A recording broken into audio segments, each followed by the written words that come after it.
नमस्कार दोस्तों, इस वक्त की बेहद बड़ी खबर आ रही है। राहुल गांधी की भविष्यवाणी से राजनीति में हड़कंप, दिया बड़ा बयान और कर दिया दावा। कहा 2024 के लोकसभा चुनाव के नतीजे सबको चौंकाने वाले हैं। इसी के साथ दूसरी खबर में आपको बताएंगे कि केसी वेणुगोपाल का पीएम मोदी से सवाल, स्वयंभू विश्वगुरु कब सुनेंगे मणिपुर की बात।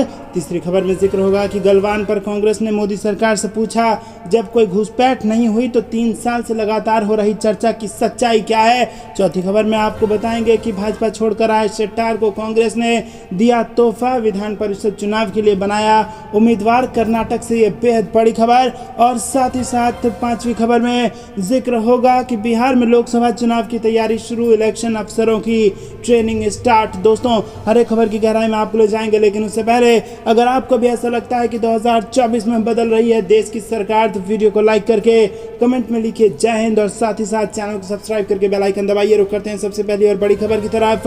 2024 लोकसभा चुनाव के नतीजे चौंकाने वाले होंगे, राहुल गांधी ने कर दिया है इसको लेकर बड़ी भविष्यवाणी। जी हां दोस्तों, कांग्रेस नेता राहुल गांधी ने अगले साल होने वाले लोकसभा चुनाव में बीजेपी को सत्ता से हटाने के लिए एकजुट विपक्ष की क्षमता पर भरोसा जताया है।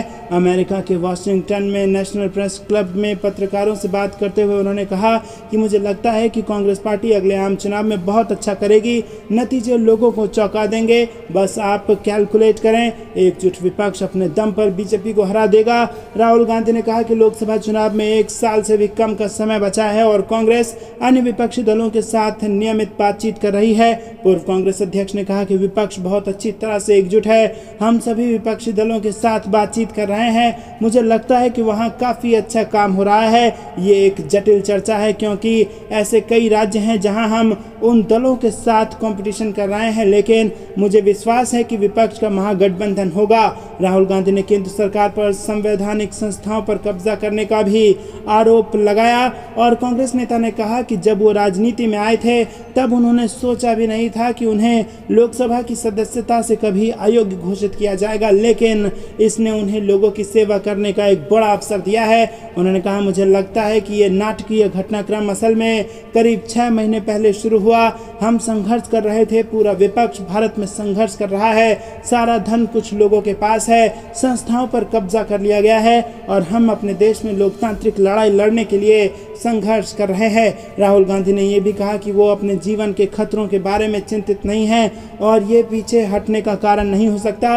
उन्होंने कहा, मैं हत्या की धमकियों से चिंतित नहीं हूँ, हर किसी को मरना है, यही मैंने अपने दादी और पिता से सीखा है, आप ऐसी किसी चीज़ के लिए पीछे नहीं हटते। रुक करते हैं अगली ब्रेकिंग न्यूज़ की तरफ। केसी वेणुगोपाल का पीएम मोदी से सवाल, स्वयंभू विश्वगुरु कब सुनेंगे मणिपुर की बात। जी हां दोस्तों, कांग्रेस ने सोमवार को एक बार फिर मणिपुर में हिंसा पर प्रधानमंत्री मोदी की चुप्पी पर सवाल उठाते हुए उनसे पूछा कि स्वयंभू विश्वगुरु मणिपुर की बात कब सुनेंगे।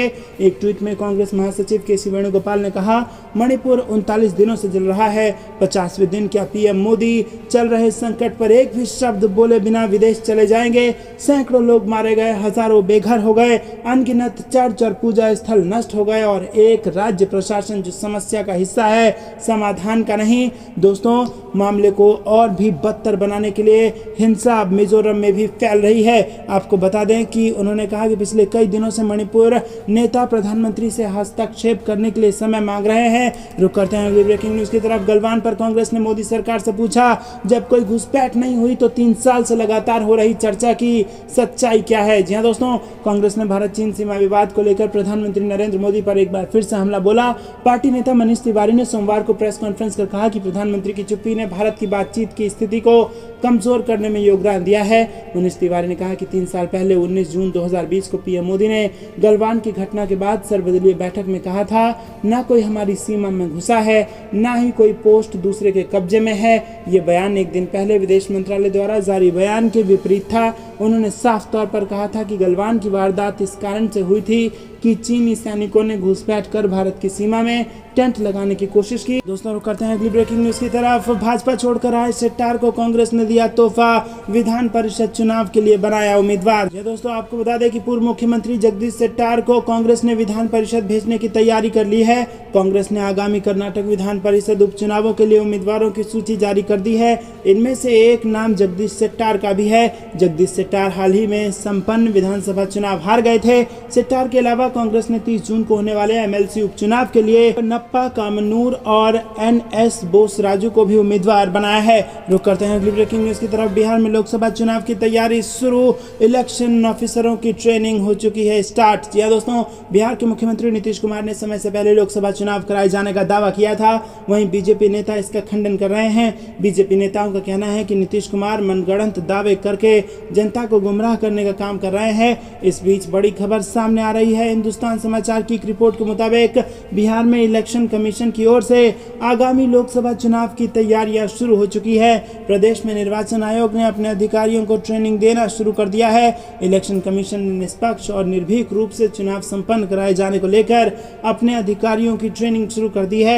जानकारी के मुताबिक निर्वाचन विभाग के 120 पदाधिकारियों को चुनाव के लिए आवश्यक प्रशिक्षण दिया जाएगा। इन्हें निर्वाचन आयोग की ओर से चयनित एवं अनुशंसित मास्टर ट्रेनर प्रशिक्षण देंगे। इलेक्शन कमीशन आगामी 22 जून को चुनावी प्रक्रिया की जानकारी देगा। बता दें, जिन राज्यों में विधानसभा चुनाव होने वाले हैं वहां पहले से ही प्रशिक्षण देने का काम जारी है। वहीं इससे पहले मुख्यमंत्री नीतीश कुमार ने समय से पहले लोकसभा चुनाव कराए जाने का दावा करते हुए कहा था कि विपक्षी एकजुटता से परेशान होकर बीजेपी समय से पहले चुनाव करा सकती है। उन्होंने अपने अधिकारियों से युद्ध स्तर पर चुनाव की तैयारी करने का आदेश दिया था। मुख्यमंत्री नीतीश कुमार के बाद अब चुनावी रणनीतिकार प्रशांत किशोर ने भी समय से पहले लोकसभा चुनाव कराए जाने की आशंका जताई है। उन्होंने कहा कि सरकार समय से पहले चुनाव करा सकती है। रुक करते हैं अगली ब्रेकिंग न्यूज की तरफ। 5 सीटों से लड़ेंगे मुलायम परिवार के दिग्गज। सपा लोकसभा चुनाव के लिए टिकट तय करने में जुटी। जी हां दोस्तों, लोकसभा चुनाव 2024 को लेकर सभी दल ने यहां पर तैयारियां शुरू कर दी हैं। राजनीतिक दल अपनी अपनी रणनीतियां बना रहे हैं। 2024 लोकसभा चुनाव के लिए प्रत्याशियों का चयन शुरू कर दिया गया है। समाजवादी पार्टी ने लोकसभा चुनाव के लिए टिकट फाइनल करने की प्रक्रिया पर काम शुरू कर दिया। सूत्रों के मुताबिक 5 सीटों पर मुलायम सिंह यादव के परिवार के सदस्य चुनाव लड़ेंगे। हालांकि इस बारे में कोई ऑफिशियल अनाउंसमेंट नहीं हुई है, मगर अगस्त सितंबर तक सभी उम्मीदवार फाइनल किए जाने की बात कही जा रही है। सूत्रों के मुताबिक मैनपुरी, कन्नौज, आजमगढ़ और फिरोजाबाद सीट पर मुलायम परिवार के सदस्य चुनाव लड़ सकते हैं। हालांकि बदायूं सीट को लेकर पेच फंसा हुआ है। इस सीट पर अभी स्थिति स्पष्ट नहीं है। बदायूं से मुलायम सिंह यादव के भतीजे धर्मेंद्र यादव सांसद रह चुके हैं, लेकिन वर्तमान में यहां से स्वामी प्रसाद मौर्य की बेटी संघमित्रा मौर्य भाजपा सांसद हैं। साथ ही आपको बता दें, मैनपुरी को सपा का गढ़ माना जाता है। साल 1996 के बाद से यहां से लगातार सपा प्रत्याशी जीतते आए हैं। रुक करते हैं अगली ब्रेकिंग न्यूज की तरफ। पश्चिम बंगाल पंचायत चुनाव में केंद्रीय सुरक्षा बलों की तैनाती को लेकर सुप्रीम कोर्ट में सुनवाई कल। जी हां दोस्तों, आपको बता दें कि पश्चिम बंगाल पंचायत चुनाव में केंद्रीय सुरक्षा बलों की तैनाती को लेकर 20 जून को सुप्रीम कोर्ट में सुनवाई होगी। अदालत ने कोलकाता हाई कोर्ट में दायर पुनर्विचार याचिका को सूचीबद्ध करने का फैसला ले लिया है। गौरतलब है कि हाई कोर्ट ने बंगाल में हो रही हिंसा के मामले में राज्य सरकार को आदेश दिया था कि केंद्रीय सुरक्षा बलों की तैनाती पूरे प्रदेश करें, और इसके लिए हाई कोर्ट ने ममता बनर्जी की सरकार को केंद्र सरकार के पास आवेदन देने को कहा था। इससे पहले हाई कोर्ट ने बंगाल के सिर्फ 7 जिलों उत्तर व दक्षिण 24 परगना, पूर्व मेदिनीपुर, हुगली, वीरभूम, मुर्शिदाबाद व जलपाईगुड़ी के संवेदनशील इलाकों में केंद्रीय बलों की तैनाती करने को कहा था।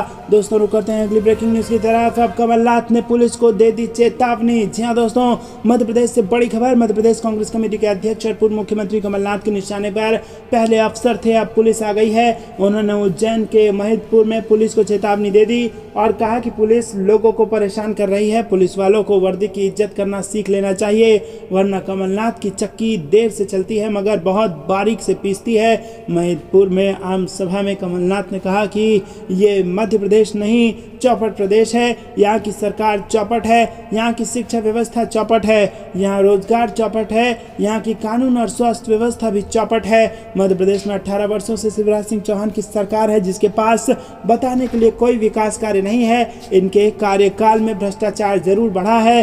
कुछ महीने और फिर मध्य प्रदेश में कांग्रेस की सरकार आ रही है। कमलनाथ ने सोमवार को सबसे पहले पदाधिकारियों की बैठक की और उसके बाद आम सभा को संबोधित करते हुए कहा कि महिदपुर वो क्षेत्र है जहां मध्य प्रदेश में उज्जैन जिले में सबसे ज्यादा भ्रष्टाचार होता है। भ्रष्टाचार ऊपर से शुरू होकर नीचे तक पहुंचता है और इस सरकार से प्रदेश का हर वर्ग परेशान है। तो दोस्तों, आपको क्या कुछ लगता है, किसकी बनेगी मध्य प्रदेश में सरकार? कमेंट में जरूर बताइए। वीडियो को लाइक करना मत भूलिएगा। ये थी दिन भर की सारी जरूरी और बड़ी खबरें। तक बने रहने के लिए बहुत बहुत धन्यवाद। जय हिंद, जय भारत।